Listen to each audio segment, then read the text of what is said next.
Hey, there we go. Muted like always. Good to see everyone. We're back after what was it, like an hour and a half break? Just under. We're back. Had a little bit of a rest and a break. We're back for part two. Hey, Lux, Robbie, Angela, Gambler, Sienna. I hate mornings. Good to see you all. We have a lot. I have a bunch of different stuff that we didn't get to in the last show. Not this one. This one. So Elijah Vu, we haven't spoken about him in a while. Feels like everything slowed down, even though we haven't had any murder charges or anything like that. No murder charges, no body, no nothing really. So what is going on with Elijah Vu right now? I will tell you. I will tell you. Or I won't tell you. They will tell you. We're getting a clearer picture today of the Elijah Vu disappearance, as the Two Rivers police chief doesn't believe the toddler was taken by a stranger. We have nothing leading us to believe that he was abducted in any way, and nothing to say that he just simply walked off. Our coverage continues as we ask the tough questions on the status of what was known by authorities and when, as well as where the investigation now stands. Balanced news and severe weather coverage. This is Fox 11 News at 5. Good evening, everyone, and thanks for joining us tonight at 5. Today marks 52 days since Elijah Vu was reported missing from a Two Rivers apartment. The 3-year-old still has not been found, and an Amber Alert for him remains active. Vu was reported missing on February 20th. At the time of his disappearance, he was staying with his mother's boyfriend, Jesse Vang. Vang, along with Vu's mother, Katrina Bauer, have both been charged with child neglect. In addition to law enforcement searching for the boy, citizen volunteers continue to comb the region. Fox 11's Emily Matesic sat down with the Two Rivers police chief and has a closer look at the search for Elijah and where the investigation stands. It's been 52 days since 3-year-old Elijah Vu was reported missing. Are you searching for a body? We're searching for Elijah. I don't know how that will turn out, but we are searching for Elijah. The Two Rivers Police Department continuing to lead the investigation. That includes local, state, and federal authorities. I am hopeful that we're going to find him. Do you feel like you're closer today than you were 52 days ago? I can't say that because until we find him, how can you say that? Two Rivers Police Chief Ben Meinert says it was early on in the investigation when it became clear Elijah Vu wasn't abducted and he didn't walk off on his own. We learned that it was several hours prior that he may have walked off. So that changed the whole focus at that point because now we had an endangered child out with what was reported as possibly only a blanket in very cold temperatures in winter, and 3 years old. A 3-year-old can't care for themselves. So that's when everything changed. Since then, Meinert says authorities have followed hundreds of leads and conducted dozens of interviews and neighborhood canvasses. We literally went into every home, talked to everybody that lived in each home. We checked every room, every cabinet, everything in those homes. It doesn't get much more thorough than that. Investigators have reviewed more than 10,000 video clips. They've searched from land, air, and water. They've advised citizen searchers who volunteered their time to look for Elijah. And the chief believes, based on the investigation and tips that have come in, authorities have narrowed down their search area to a specific 15 to 20 mile area in and around Two Rivers. At this point, I have a strong belief the areas that we're searching are the correct areas, and we'll continue to search them. While Chief Meinert says the number of leads coming in has decreased, investigators are constantly coming up with new investigative ideas. The search for Elijah Vu has been difficult on not only the police department, but also. You're also seeing this with the Sebastian Rogers right now. If I search Sebastian's name right now, the last sort of, information from a approved, multimedia, national media kind of company, Nashville News Channel 5 4 days ago, Court TV a week ago, On Patrol Live, which is it's like cops, that not the one on TV, it's one on YouTube. They're these police from a town, and they sort of drive around and show you what they do. They're sort of like outreach more than police. They sort of do like community outreach, give out gift cards and things like that. Um, they did something on him a couple of days ago, but no national news in almost, 5 days, 6 days, a week, 8 days. And the same thing sort of happening with Elijah Vu, although this one did come up recently. There's not been a lot. Both of those investigations are slowing down, publicity-wise, and I hate that stage of these investigations, especially when we don't have answers already. I mean, I think we all know what happened, but we don't have that, like, we don't have Elijah, we don't have murder charges. We've just got abuse charges for Elijah. And 52 days he's been out there somewhere, this little kid. 52 long days. Don't know where he is, although I do agree with the cops. I think he is in that area and they are on the right track. It's a big area and it's a lot of searching. Could be anywhere, right? I hope they find him and soon. It says, he Minor said he basically figured out that the story that Jesse Vang told was just bullshit as soon as he, heard it. And they figured that out pretty quickly, that the timeline given was incorrect. And they've been able to modify that to what they think is the truth. And now they've been able to work backwards. I think this is a good point. They say, do you feel like you're closer today than you were 52 days ago? And he replies, I can't say that because until we find him, how can you say that? And that is a good point. How can you say we're any closer without him? I'm happy Trisha Show was good. I'm glad she's having a great guest. Moonlight View says, is that boyfriend scary looking? I got the worst. Yeah, it's that Asian guy. Let's see if there's a photo of him. There's Elijah. There he is. There's Mr. Jesse Vang, who... what can you say about him? He's just the worst person I've ever heard of, possibly. I've heard some pretty bad people, but he's pretty bad.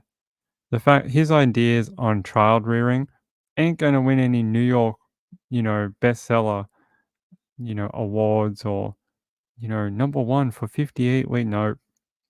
His ideas on child rearing aren't gonna win any awards. I don't believe he can write a book that says, I taught Elijah to be a man at 3 and then he went missing. We may be charged with murder. It's not a good title for a book. It's very long too. It says here,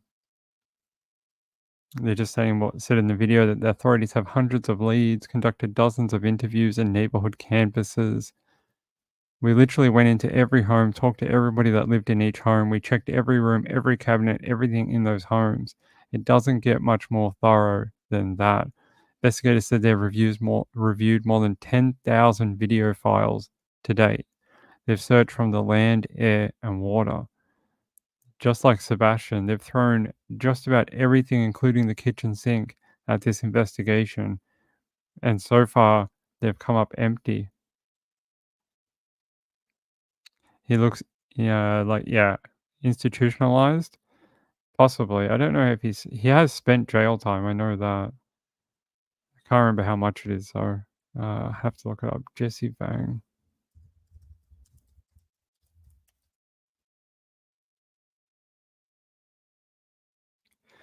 I'm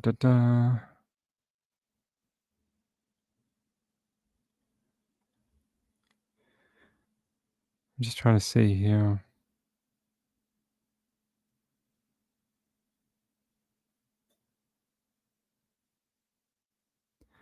He was involved in a sexual assault investigation He was charged with conspiracy to commit human trafficking and sexual assault.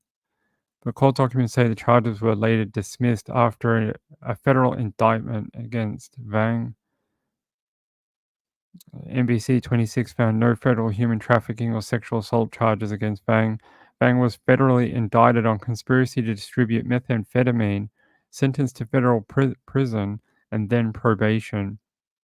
NBC 6 searched a federal prison database for the name Jesse Vang.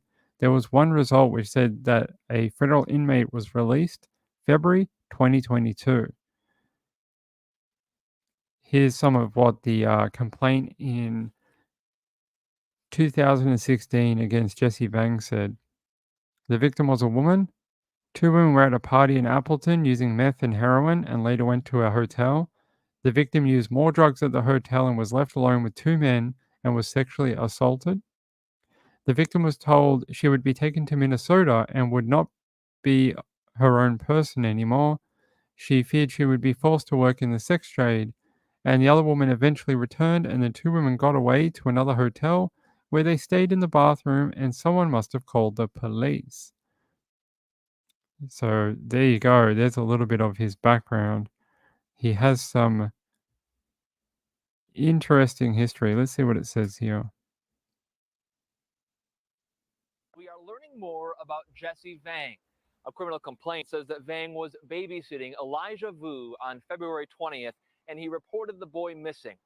Jesse Vang is charged with neglecting a child. He is not charged in the boy's disappearance. I want to warn you, the information in this story is disturbing. We have learned that Jesse Vang was charged in Outagamie County in 2016 with conspiracy to commit human trafficking and sexual assault. Those charges were later dismissed. But here's what the complaint says. The victim was a woman. According to investigators, 2 women were at a party in Appleton using meth and heroin and later went to a hotel. The complaint says the victim used more drugs at the hotel, was left alone with 2 men, and was sexually assaulted. The complaint says the victim was told she would be taken to Minnesota and would not be her own person anymore. She told police she feared she'd be forced to work in the sex trade. The complaint says the other woman eventually returned, and the 2 women got away to another hotel where they stayed in a bathroom, and someone must have called the police. A search warrant says that about a month and a half later, the victim told police she no longer wanted the sexual assault investigated. Vang was charged anyway, but court documents say the charges were dismissed after a federal indictment against Vang. We found no federal human trafficking or sex assault charges against Vang. Vang was indicted on conspiracy to distribute methamphetamine, sentenced to federal prison and then probation. We searched a federal prison database for the name Jesse Vang. There was one result, which said that federal inmate was released in February of 2022. We want to reiterate that the search for Elijah Vu continues, and Jesse Vang has not been charged in connection with the disappearance of Elijah Vu. The charge against Vang is neglecting a child, and I think we'd all describe his charge of neglecting a child to be about Elijah Vu. I think we can all say now it's more likely than not that he was involved. Who else would it be? The boogeyman? The local mailman. That's who abducted Vu, isn't it? The milkman. That's who it was. Not Jesse Vang, the milkman. No, it's definitely Jesse Vang. 100%. Hey, Laurie and Peekaboo Cockatiel. Good to see you both. So there's a little background into Jesse. I teach 3-year-olds to be a man, Vang. That's what he should be known as for the rest of his life. They should have it in brackets when they introduce him to court.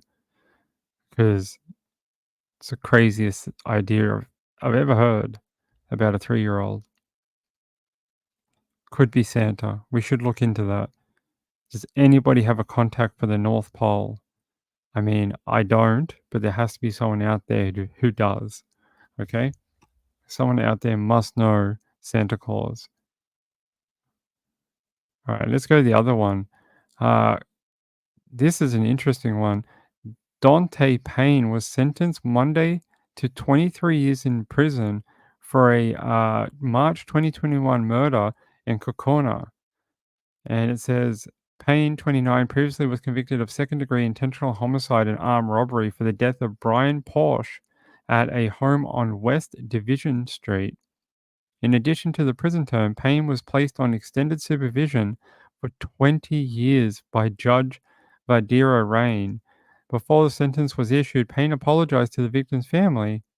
He said, and I quote, "I'm not here to make excuses for myself.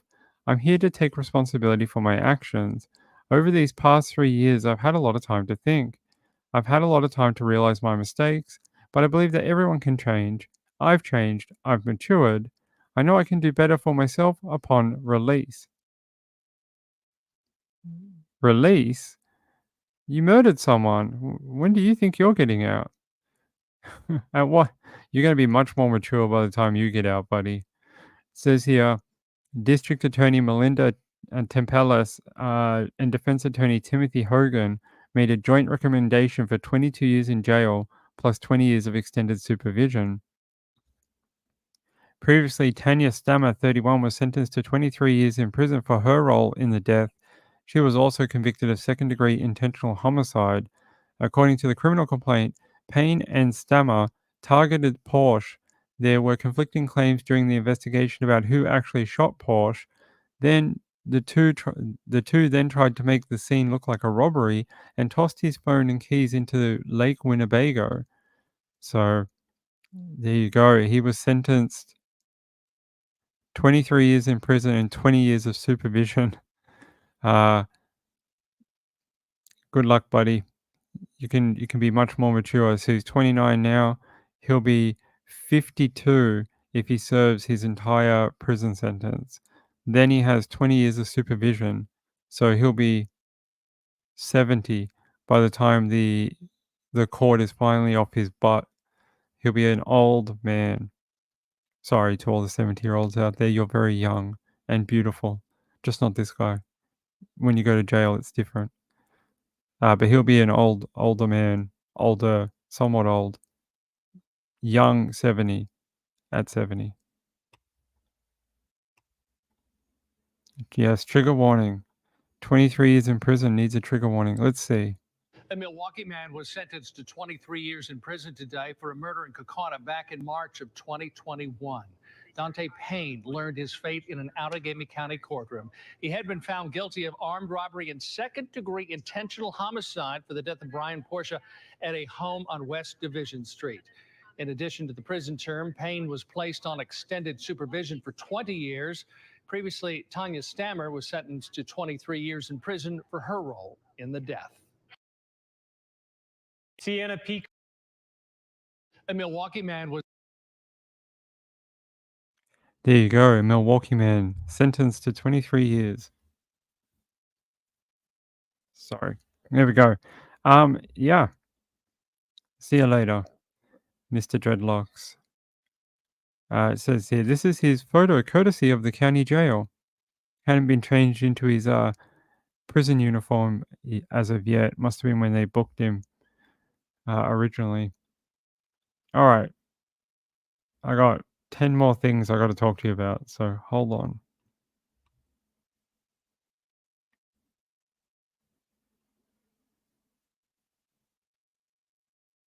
All right.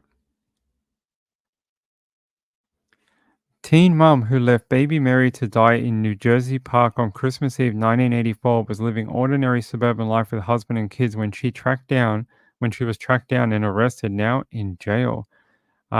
Catherine Crumlich, 57, was just 17 when she abandoned her newborn baby. She pleaded guilty to manslaughter and was sentenced to 364 days in prison. Before her arrest, she led the life of a doting mother to her 2 sons. Now, I'm going to show you some photos of her. Here she is. Here she is with her family that she eventually ended up having with her husband.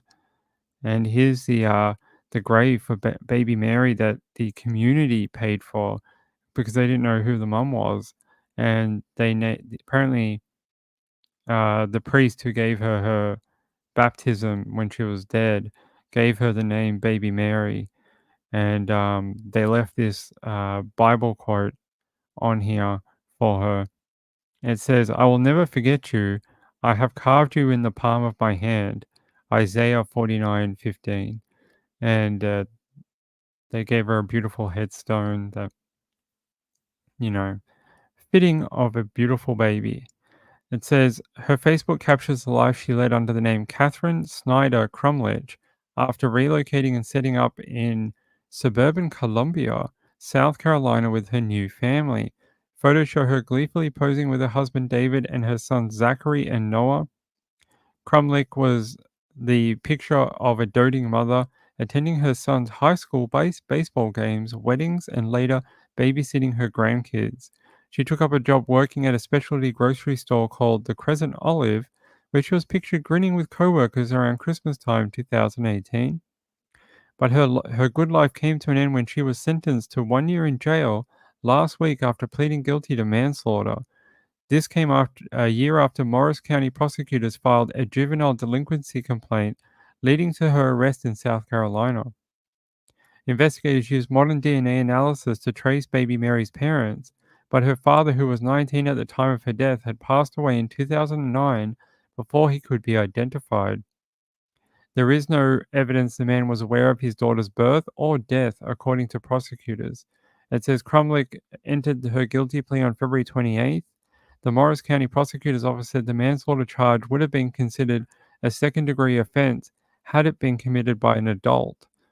She was a child at the time, so they're sentencing her as such, which does happen for old crimes. They tend to sentence them whatever age they were when it happened. It says, on April 3rd, Judge Michael Wright sentenced Crumlich to 364 days at the Morris County Correctional Facility, followed by 2 years of probation. The ruling marked an end to a case that had gone cold for decades. It came 40 years after baby Mary was discovered by two boys on Christmas Eve morning. The medical examiner determined that she was under 24 hours old at the time of her death. In her mother's absence, the community saw that baby Mary would be taken care of. She was laid to rest in the church cemetery and given a headstone inscribed with the Bible quote that I read to you earlier. And Father Drury continued to hold a graveside service for the infant every Christmas Eve. Wow, every Christmas Eve. In a press release, Morris County Prosecutor Robert Carroll commended the tireless work of police and investigators that led to the identification of the little girl's parents. Over the last nearly 4 decades, investigators have vigorously pursued every lead to identify baby Mary and learn more about the circumstances leading to her discovery in the woods. So apparently, the baby was found wrapped in a plastic bag, and according to her autopsy, she was alive when actually put into that bag, and that's where they get the manslaughter charge from. Okay, I'm glad I'm forgiven. Marilyn made it again. Thanks, Marilyn. Appreciate it.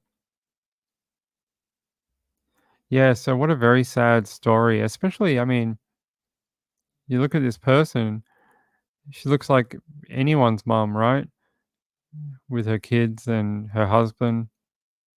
Looks like anyone's mom doing wedding stuff and events and things like that, but she hid a very dark secret that when she was 17, she had left a baby she'd given birth to die in a plastic bag for 2 little boys to find on Christmas morning.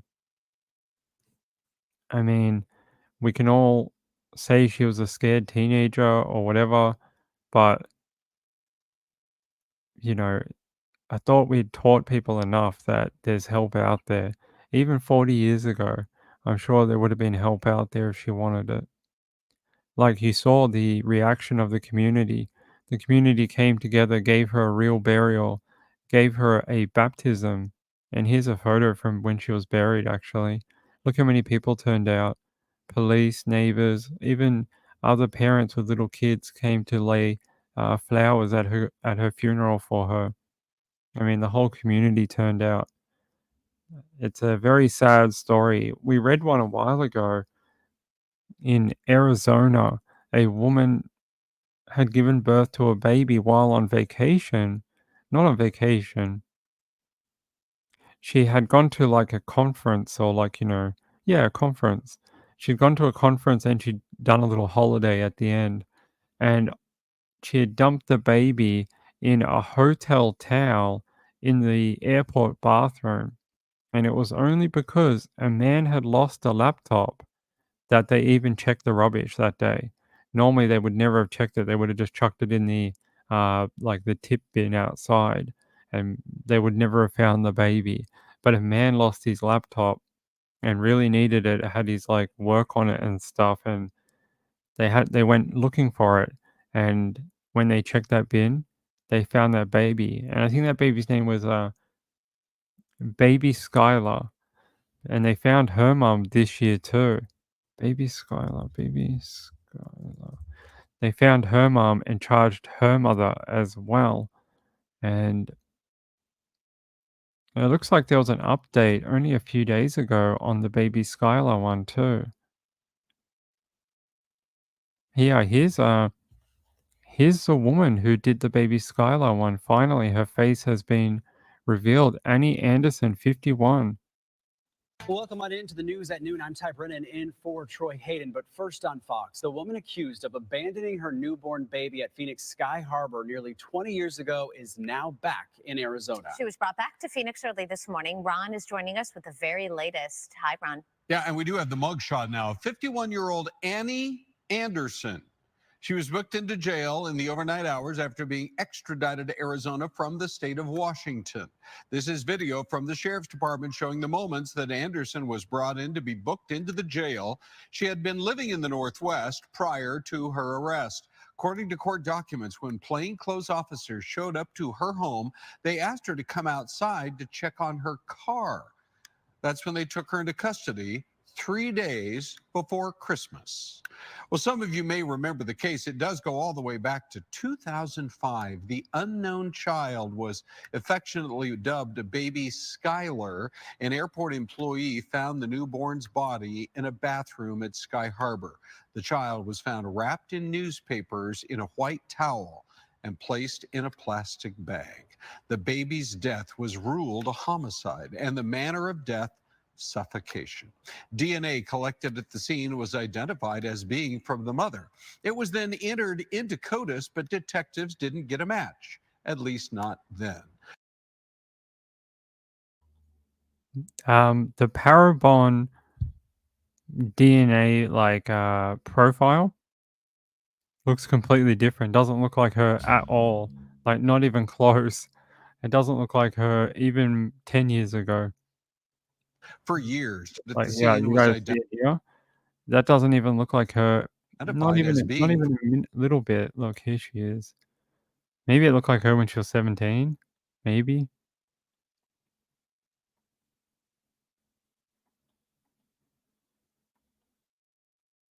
Do you think that profile looks like this lady very much? Maybe if she had blonde hair and was 30 years younger.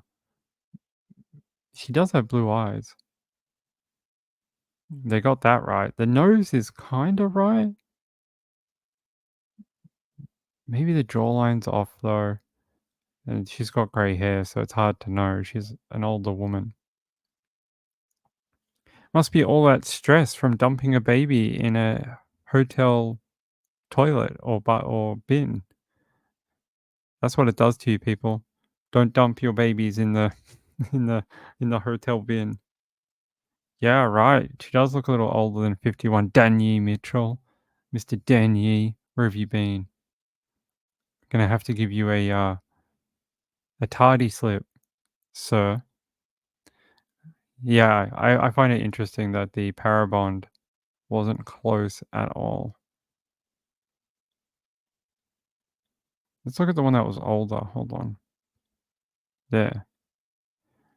No, the nose is sort of similar. She has that kind of hook nose. Maybe the jaw. Maybe if she was younger. The eyes are completely wrong. Not even close. Same with the ridge, the eyebrow ridge. Not even close. And hair, we don't know because she's an older lady now. She has gray hair. Um, bit of a hit and a miss on this one. Yeah. I've seen some that are really close when they find the person, and you're like, oh my God, it looks like they took a photo of them. And it's really clever. And you're like, wow, that is a great technology.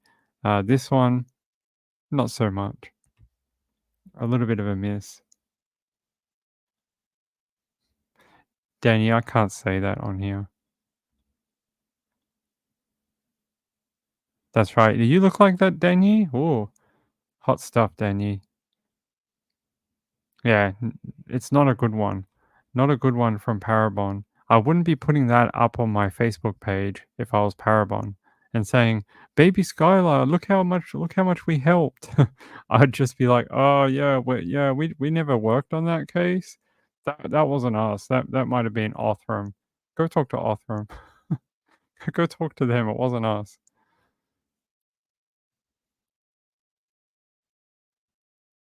All right. So now you heard about the baby, baby Mary. I love this photo.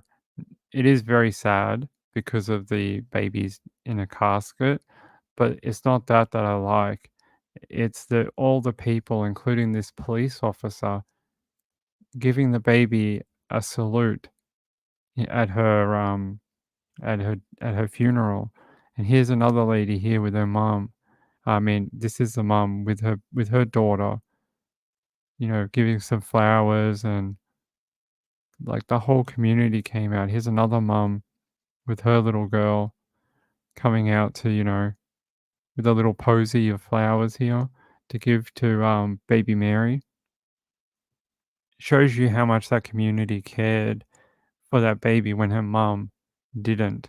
I know she was 17, and time may have been different back then must have been the 70s. And yeah, no, no, 1980s. So sorry, we're a decade early. 1980s. I mean, I know things were different, but not that different. And that's what she looks like today with her husband and her sons. You could have had a daughter. You got 2 boys. Do you have a girl? Or do you only have daughters-in-law? It says here, the 57-year-old was pictured attending her son's high school baseball games and weddings. You got a very good-looking son, and it's a weird outfit to play baseball in. It's very, very odd. Do you guys play baseball in a lace dress? Let me know in the chat. I don't tend to play baseball in that outfit, but I mean, hey, I'm not gonna, get upset if you do. Apparently, that's her son. And that's her husband, David. David. There's David. That looks like an older photo. Maybe like, judging by the jumper, the watch, the hairstyle, maybe like 12 years ago, late 09s, or like,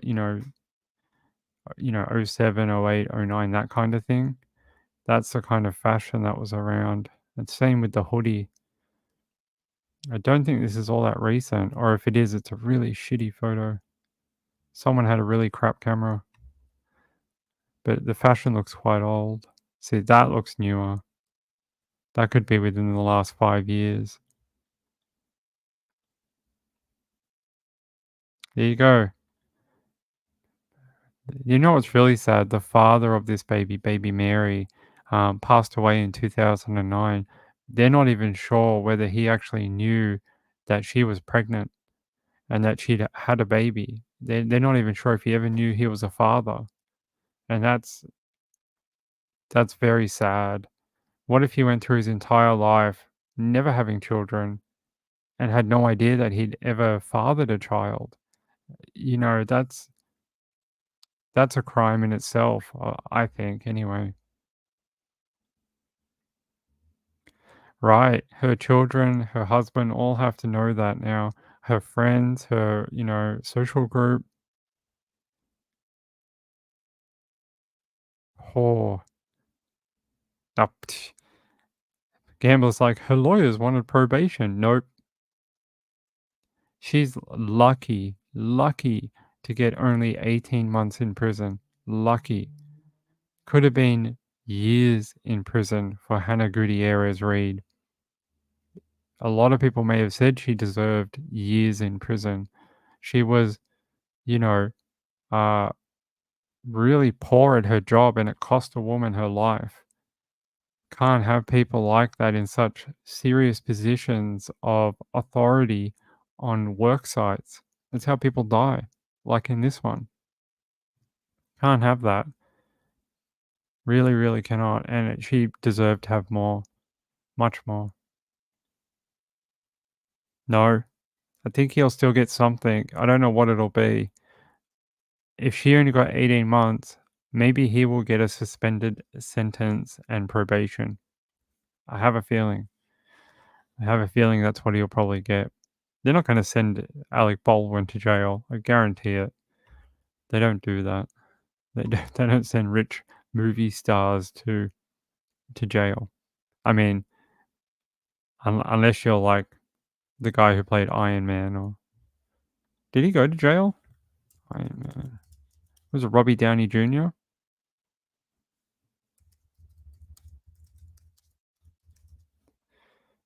It's Robert Downey Jr. Did he ever go to jail?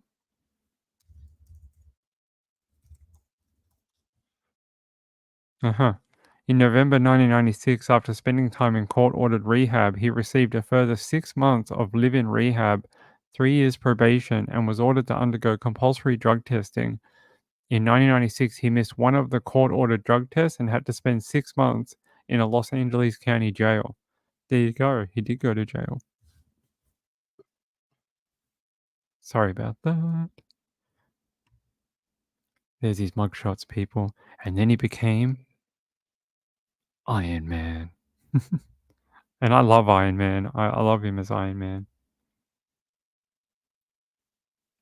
We'll see. I just have a funny feeling he might get probation. If she got 18 months and she was the armorer, and she was the one who literally had authority over the weapons, he's going to get a lot less. He had no way of knowing the bullet was in there, that it was a real bullet. Should he have checked? Maybe. A smart person would, but no one ever accused Alec Baldwin of being smart. So, I don't know. I think it's more her. It's Hannah Gutierrez Reed. It's her job. She's the armorer. You know, everyone on set expects her to do her job professionally, and she didn't. To me, she's the main culprit here. I mean, I don't know. We'll see. Maybe he'll get jail time. It won't be long, though. A few months. 30 days. Don't know. Yeah, me too. I think so. I think that's all it'll be. All this hassle, all this recharging, all this bloody media hype, and he's going to walk away with probation and like $8,000 in fines or something. Like, it's going to be it's going to be very little compared to all the drama that's been whipped up over him being rearrested and recharged and whatever. Yeah, I love him as Iron Man. He is Iron Man to me. Like, I love him as Iron Man. We did see his mugshots. Alec Baldwin? Alec Baldwin or Robbie Downey Jr. Here's Robbie Downey Jr. when he was younger. There he is. In his orange uniform. Shows you can make good out of your life, out of jail, right? I know he had a very specialized career, but it doesn't mean you can't do good things after you get out. Yeah, look, 0.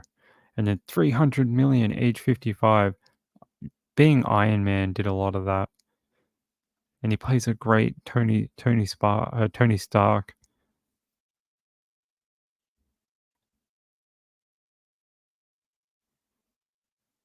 I don't remember that one. but it might have been a little before my time, Danny. All right, I have more stories for you. Come on.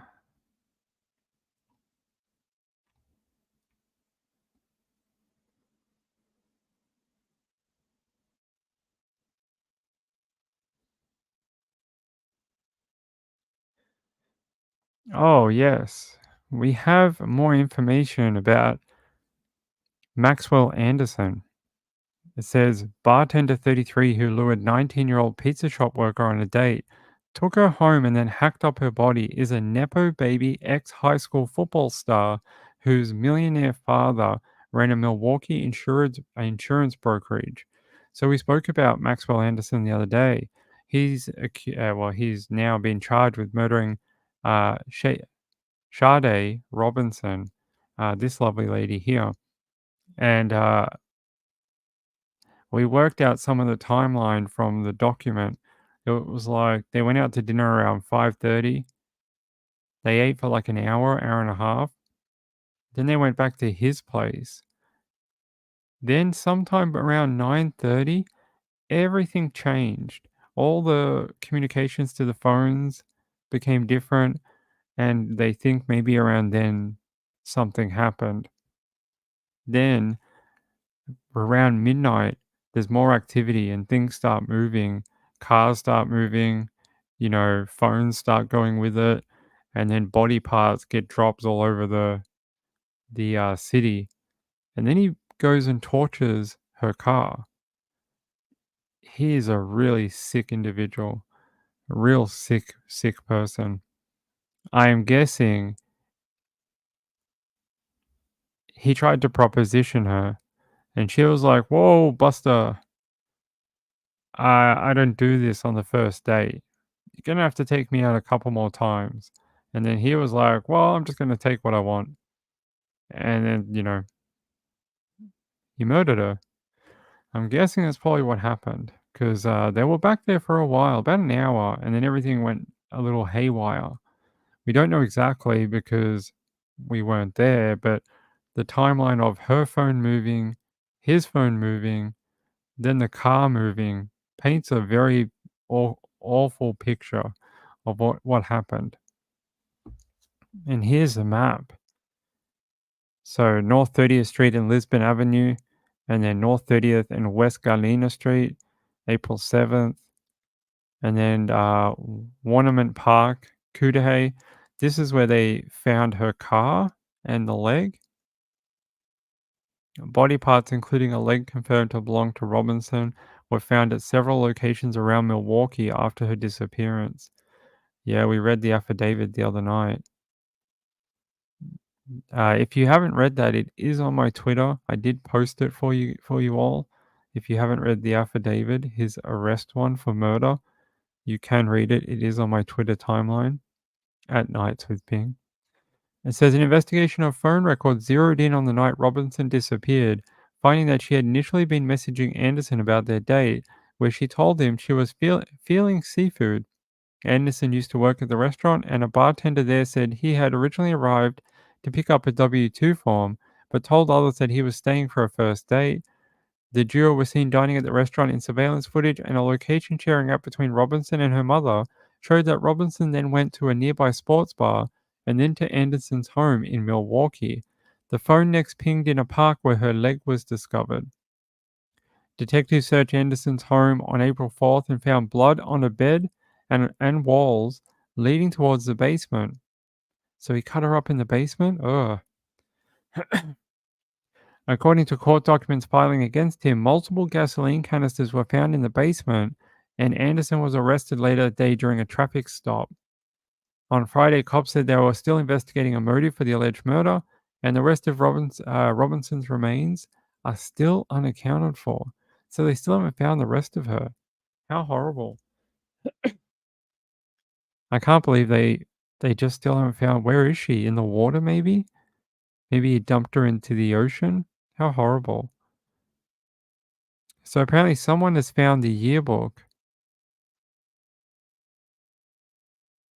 What? Did you guys see that pop up at the top?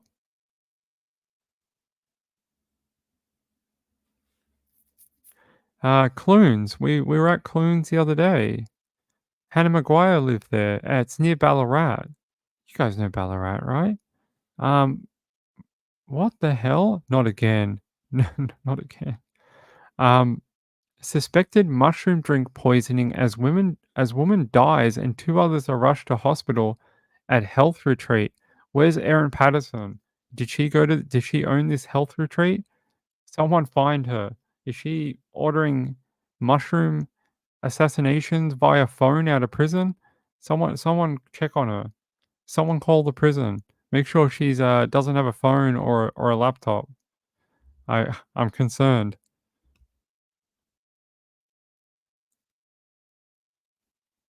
I'm very concerned that she's now ordering, mushroom hits from jail. What is going on? A woman is dead and 2 others are in hospital after allegedly consuming a mushroom drink at a health retreat in a regional town of Clunes near Ballarat on the weekend. Victoria Police detectives have confirmed they are investigating the incident, which left a 53-year-old woman dead on Saturday. The Ringwood North woman in Melbourne's east became ill and died shortly after 12 p.m. on Saturday. 2 other people were taken to hospital for observation. The deaths happened at Soul Barn, which is advertised as an alternative and holistic health service. Hold on. Let's find it. On its Facebook on Sunday, a post stated it would be closed for business with people who had bookings for its sound healing session to be refunded. I'd be very thankful that you've been refunded.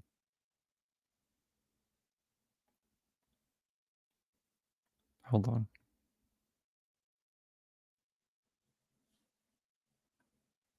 All right. Let me see if I can find anything about Soul Barn. Did someone just rate it 1 star? That's so funny. What did they say? Watch this.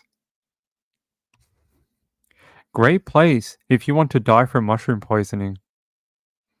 It's a great review from Michael Boydoin, or whatever his name is. Doin or whatever. I can't pronounce that. Great place if you don't want to die from mushroom poisoning. Suspected Clunes mushroom drink. All right, let's check the age. Let's check the Herald. See if we get more information. Oh, yeah, I've got more information.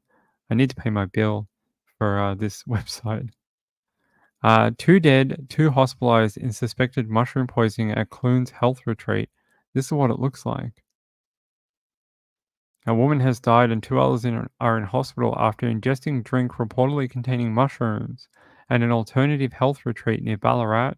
The 52-year-old woman from Ringwood died on Saturday after becoming ill from the drink at Soul Barn Creative Wellbeing Centre in Clunes about 12 p.m.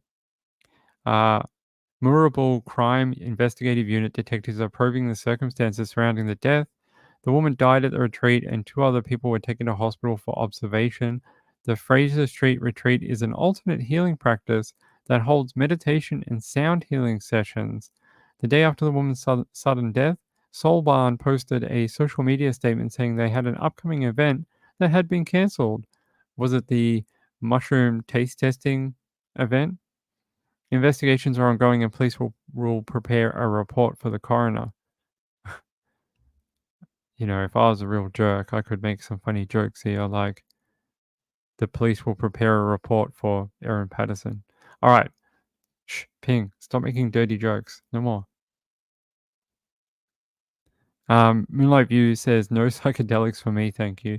I wonder if that's what they thought it was. Like, did they think they were psychedelics? Like, that's very interesting. Yeah, stay away from the mushrooms. You never know what you'll mushroom when you mushroom. That is very breaking news. Another mushroom death in Victoria.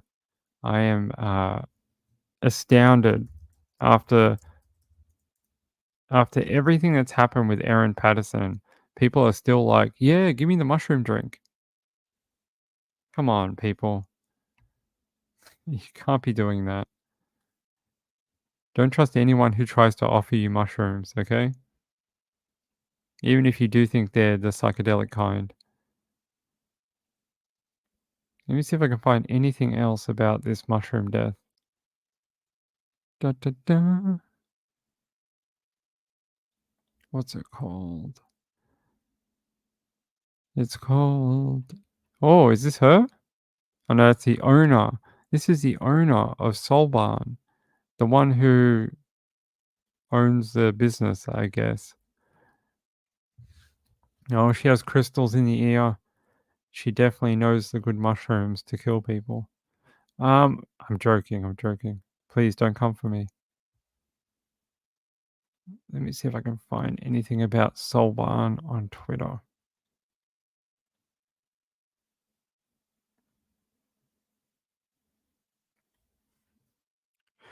Says here, I've got one Rosita Diaz. Hey, Rosita Diaz. A woman has died and 2 others are in hospital after ingesting a drink at an alternative health retreat near Ballarat. We already know that. Soul Barn Creative Wellbeing Center. Yeah, that's all the information right now, everyone. I do find the Google review very funny, though, even if it is in poor taste.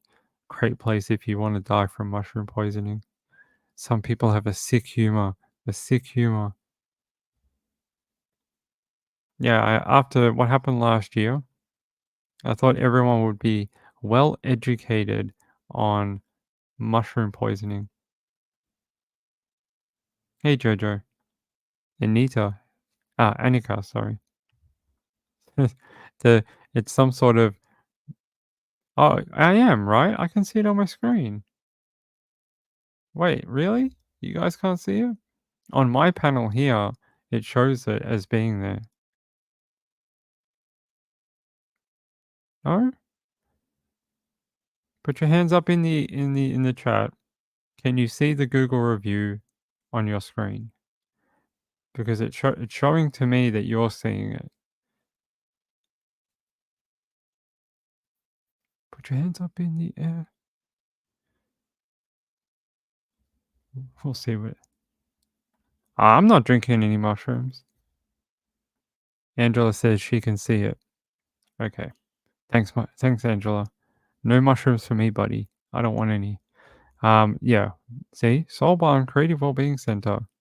Great place if you want to die from mushroom poisoning. I don't know how Aaron's lawyers could do that. Could they say,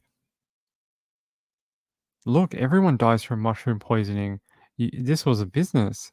No, I mean, she would have to explain away how the mushrooms got into the food with an answer the jury would be okay, like buying, that killed 3 people.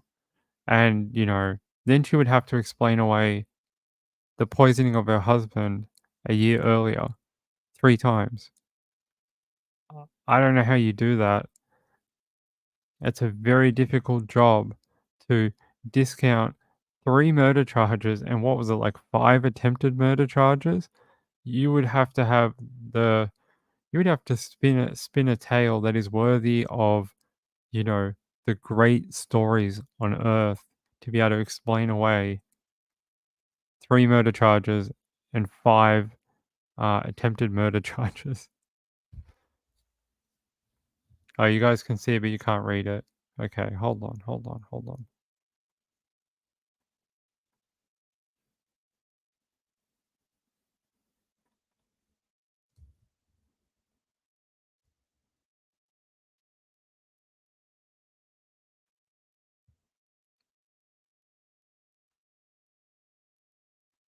There you go.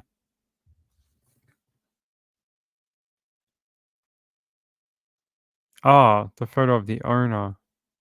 Sorry.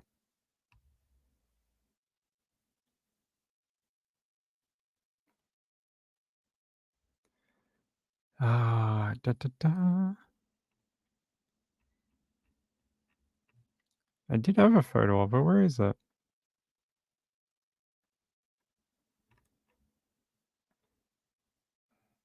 Huh, that's odd.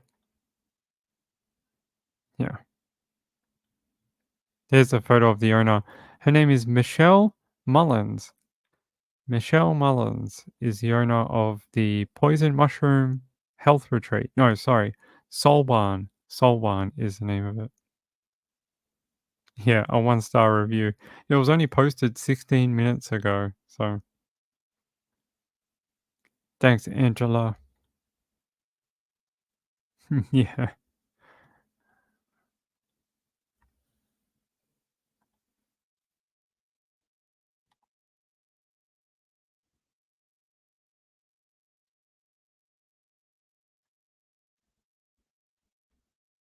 Oh, yeah.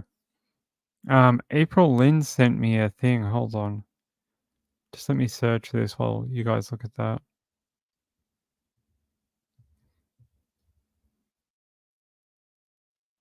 Oh, is she still missing? Okay.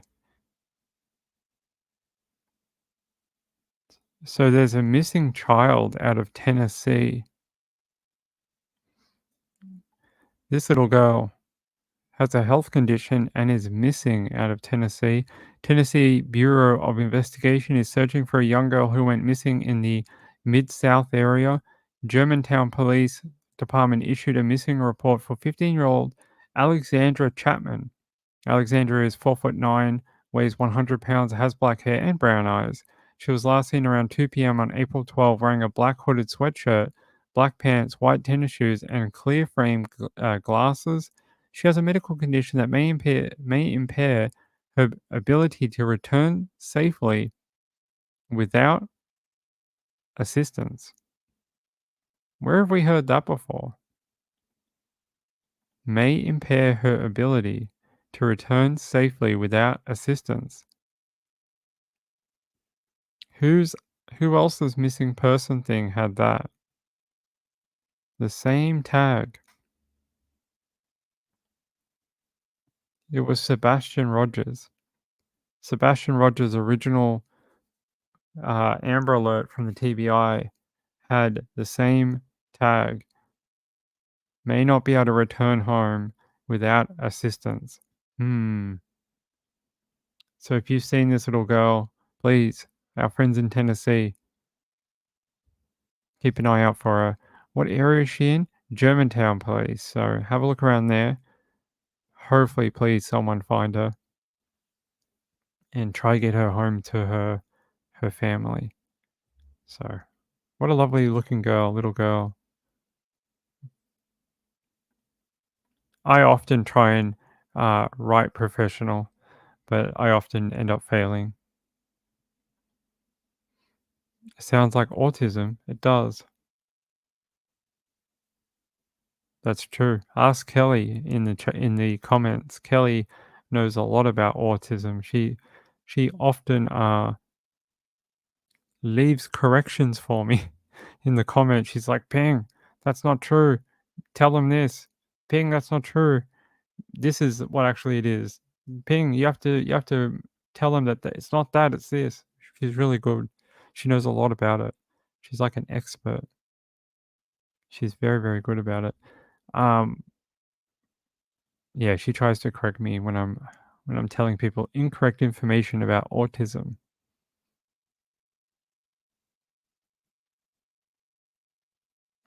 Ugh. 20 decomposed bodies found in boat off the coast of Brazil.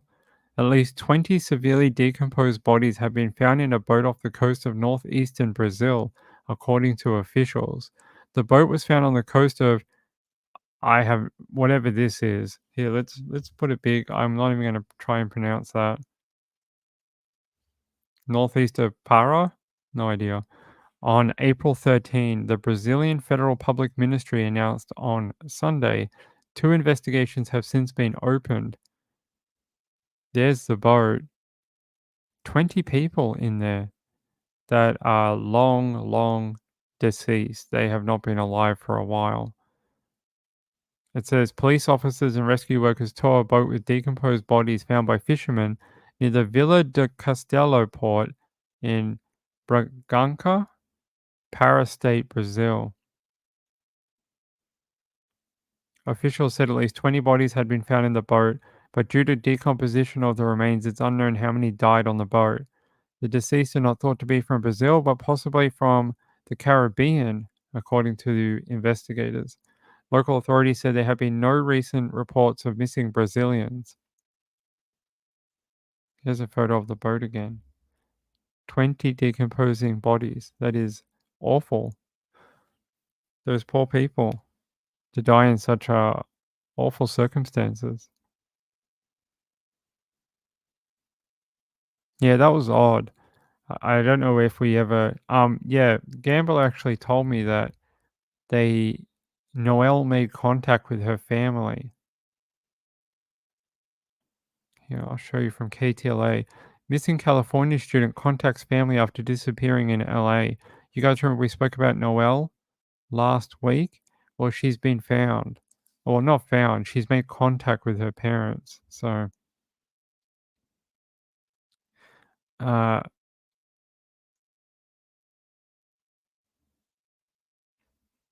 hold on. After nearly 2 weeks of fearing the worst, a family from Northern California says their daughter is safe and sound after disappearing in Los Angeles. Kelly Lynch, whose daughter is Noelle Lynch, wrote a statement on Facebook saying the 23-year-old had contacted the family. They said, "We would like to extend our gratitude for all the prayers for locating our daughter Noelle. Those prayers have been answered and Noelle has reached out to us. I hope she's okay. Please, we ask that you respect our family's privacy at this difficult time and know that we will share updates with you when we can. Thank you for your love and support." So, yeah, she's been found. Thank God. We're not going to get a dead blonde girl in a ditch story about how she went missing and then they found her remains somewhere off a highway in the back area of California. Thank God. Thank God she's safe and hopefully can go back to university when she's feeling better. Yes, it is good news. I love these. I love when people get to go home. It's my favorite stories that we do. What time is it? It's 3 o'clock. We've almost done our hour. So I think we're going to wrap up soon. It is late. I don't know what time it is over there. If that was 9, it's 1 a.m. on the East Coast, 10 p.m. on the Pacific Coast, sometime in the middle, in the Central and Mountain Time. No idea. Let's see.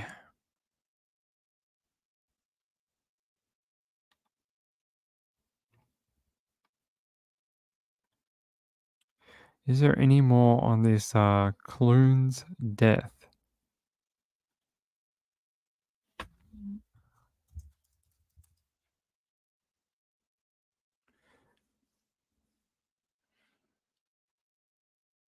I hope it doesn't get worse because we do have 2 women who are in hospital, and that doesn't always mean they're going to survive, as we learnt during the Erin Patterson ordeal, that just because you're in hospital doesn't mean you'll actually survive. Oh my God.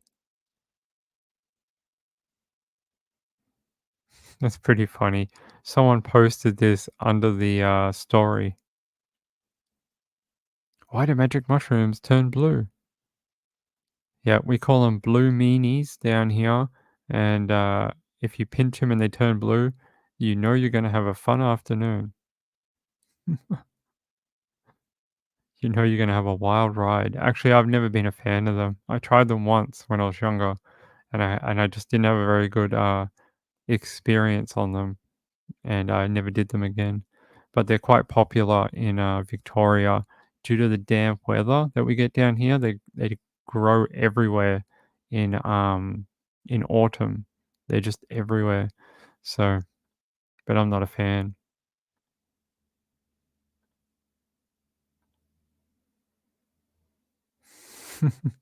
Marlene's had a few.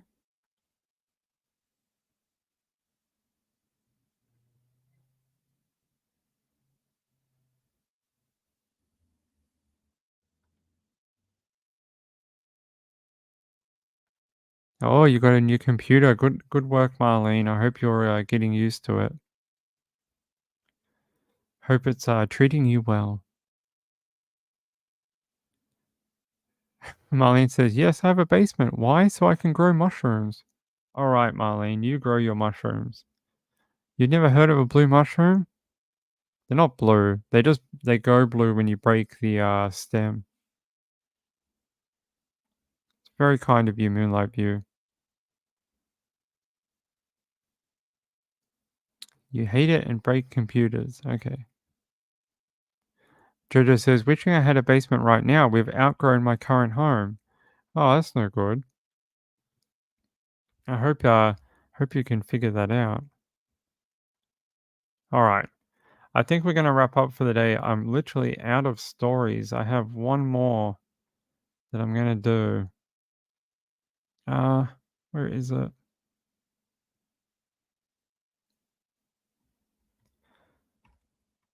You subscribe to Ping, you get more stories in 1 hour than any other channel on YouTube.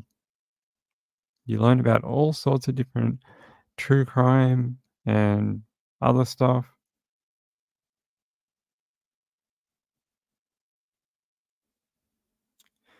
'81. Oh, I've got like 2 stories actually. Did you guys all see this? Ohio man 81 is charged with murder for shooting dead female Uber driver who was called by a scammer to pick up parcel outside his home just moments after he was also targeted by a menacing fake phone call. So the Uber driver was real. She was a real Uber driver. Let's see.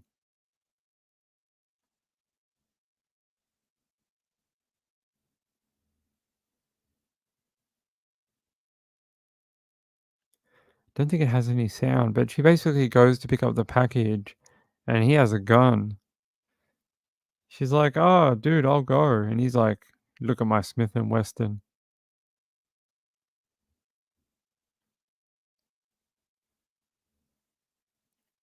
And at some point, he shoots her. But he's actually been done for. Yeah, you can see, look. He's got a revolver. Like an old school pearl grip Smith & Wesson type cowboy gun. He's got like a cowboy gun. Look at it. There it is. It's like a old school cop gun. You know, in Australia, they used to, up till about, I don't know, 10 years ago, they still used to carry Smith & Wesson guns like this. They used to carry revolvers up until about a decade ago in Victoria. They used to carry that. Now they got, I think they have Glocks now. They actually have a modern gun. So yeah, he's been charged with, I think it's murder. Hold on. Yes, he's been charged with murder after shooting dead a female Uber driver who had been tricked by scammers into going to his house to collect a package. The fatal incident, captured on the driver's dashcam, took place in the town of South Charleston, Ohio, on March 25th around 11:25 a.m. William Brock, 81, told police he'd been receiving fraudulent phone calls from scammers demanding money and had been threatened by them in the weeks leading up to the altercation. On the day of the shooting, one called him telling him a relative was in jail. They demanded money from him, then placed an order via Uber for someone to collect a package from his house. The driver was Lolitha Hall, 61. She was unaware the man was being targeted and thought the job was legitimate. When she showed up, Brock shockingly whipped out a gun and demanded she identify who had sent her. How would she know? Much of the scene was captured on the video in Hall's vehicle and released by the Clark County Sheriff's Office. Brock also allegedly took her phone and wouldn't let her leave, though he never dialed 911 or called for help. And that's the basis of his murder charge, is that she never threatened him, and he was actually detaining her by keeping her property. Now, and then he shot her. So he was not in the right here. He was not defending himself or his property. Therefore, he can't use the defense of self-defense or castle doctrine. He can't use it because he was not under attack by anyone. He wasn't defending his own life, nothing like that. So, murder charge it is for an 81-year-old man, William Brock. But I get it. He was receiving these, fraud phone calls, and maybe he was getting really stressed out about it, didn't know how to deal with it, didn't know who to trust. And I get that, that they're very frightening and they're very convincing, especially if you don't know um, a lot about it. They can feel very real, and I feel sorry for him in some ways. In other ways, I feel like he could have always called the police. He could have. It's always an option, right? He doesn't have to fire his weapon. It's not a life or death situation. But apparently, he's got a $200,000 bond, but he could face further charges after the incident is investigated further.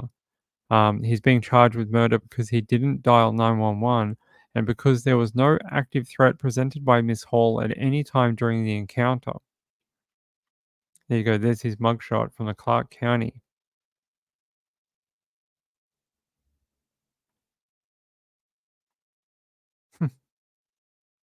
Yeah, he was outside. Yeah. Nope. Can't shoot someone. Yeah, she was just trying to earn a bit of extra money as a Uber driver. Very sad. Oh, Marlene says we need more slang. More Australian jail slang. Let me see. Let's see what I got.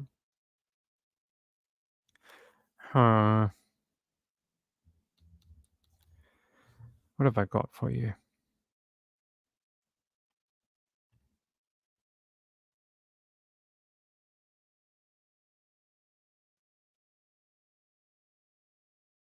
I don't know. I don't know if I have anything for you.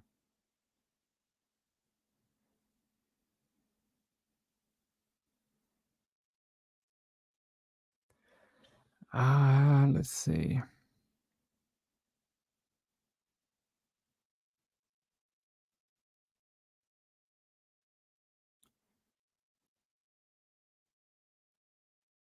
No, I don't really have anything.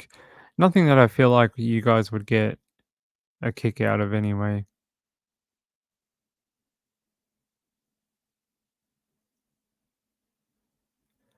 Yeah, I can't really see anything that you guys would, you know.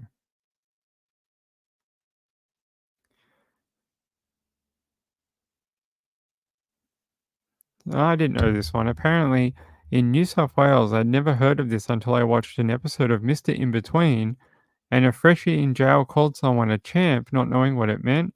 I asked the guy in jail, and they said it's more of a Victorian jail thing, like down here. Thanks to one of my commenters who served time in Victoria, it's confirmed to mean a pedophile, as the word champ rhymes with tamp or tempera. There you go. A word often used in jails as well is gronk. They use the word gronk, not Gronkowski, the tight end, but a gronk is an idiot or a dickhead. There you go. So if you don't know, if I ever say gronk, I'm not talking about, Mr. 88, the tight end. It's a word for a stupid person or something like. Yeah, Jail Pocket. You still like that one? And rock spiders? Yeah. Why do you call women Sheilas? I'm not sure. I think it's very old language. We don't really use that word anymore.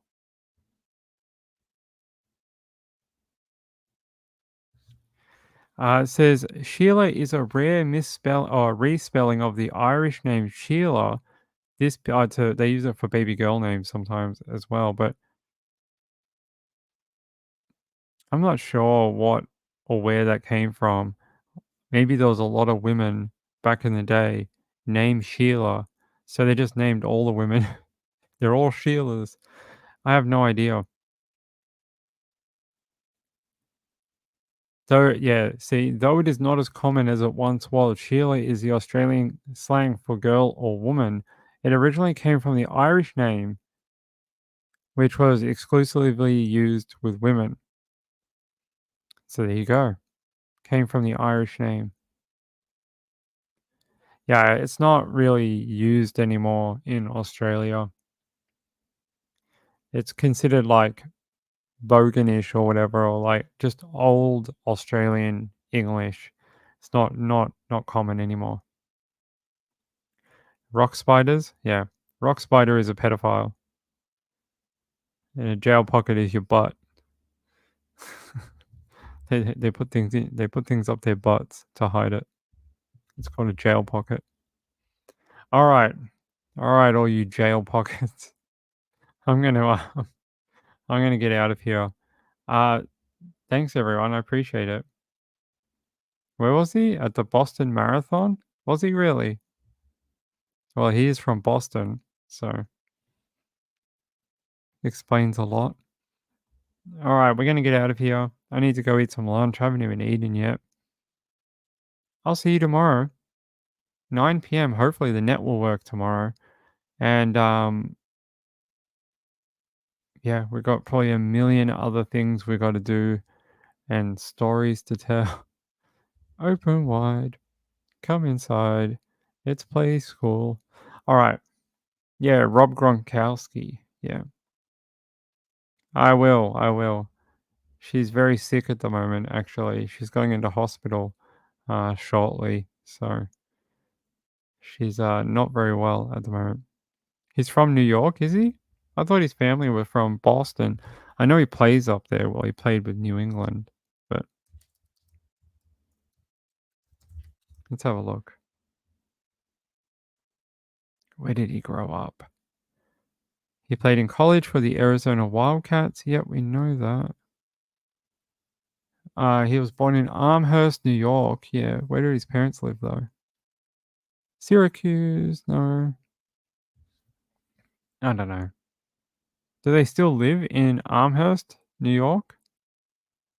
Near Williamsville? I have no idea.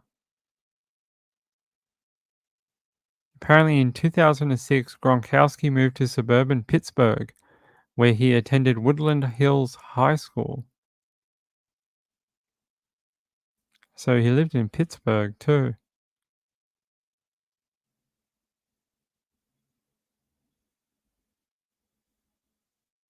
Okay, I can't find out where he lives now, unfortunately. It does not say. No idea.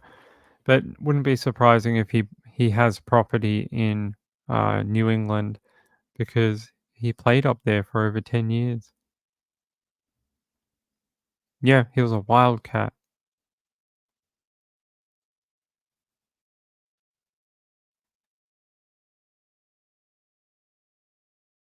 Yeah, I don't think he lives with his parents anymore.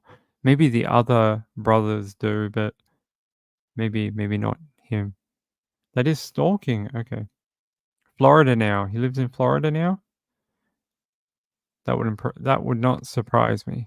He does all those like Gronk cruises, and they do all like the party boats and Gronk Island and